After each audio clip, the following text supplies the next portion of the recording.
USC and Michigan might be getting kicked out of the Big Ten? Ross Dellinger is saying if Michigan and USC don't agree to the capital deal with the Big Ten, that they risk their future within the conference beyond 2036 when the current TV deal runs out. But spoiler alert, the Big Ten is not kicking out USC or Michigan. If you don't know what's been going on with the Big Ten and this capital investment group, I'm going to try to explain it. I'm going to try to keep it as simple as possible, but it does get kind of confusing. If you want to hear more of the complexities of how grants of rights work, make sure to like and follow. Let me know in the comments that you want a deeper video on this. See, the way that conferences negotiate TV deals is really the schools giving the conference their TV rights. So they're giving the conference the right to air that school's games on TV. And this works because they realize they can get a lot more money packaging all the schools together, and these networks would pay more money because you get 12 or 14 or 16 teams worth of games instead of just one team's games. That is called a grant of rights. And this is the way it's worked for a long time, and this is kind of what's led to all the conference realignment we've seen over the last 3 or 4 years. The Big Ten has taken this step further, and they've decided they are going to sell off their rights or sell a part of their rights to the California Pension Fund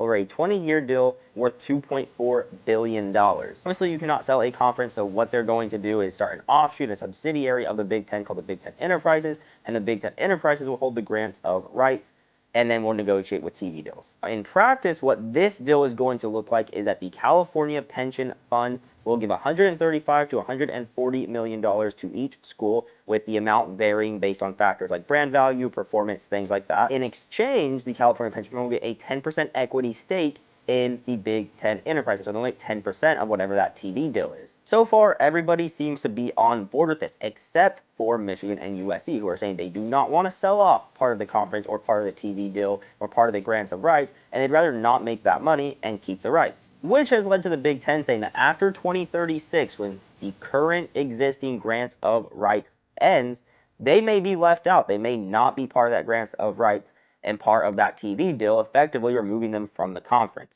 But to me, this is the emptiest of empty threats. I don't think the Big Ten is going to kick out Michigan or USC. Now, Michigan, being a founding member of the Big Ten, has kind of been their baby. That has been one of, if not the biggest brands in the Big Ten historically. They're not going to kick out one of the biggest brands that's a blue blood. I also don't think they're going to kick out USC. This is a conference that want to get into the LA market, and USC is the biggest school in the LA market. You're not going to kick out the biggest brand in the LA market when you wanted to get into the LA market. That's not even to mention the fact that the Big Ten loses a lot of value if USC and Michigan were to lead. They're two of the biggest brands in the conference. I think USC and Michigan are going to hold fast and not cave. I think both of these schools realize that if they were to go independent, they could either start their own conference or just stay independent, and they would not be irrelevant because they left the Big Ten. Big Ten needs USC and Michigan a whole lot more than Michigan or USC needs the Big Ten. No, at the end of the day, I don't think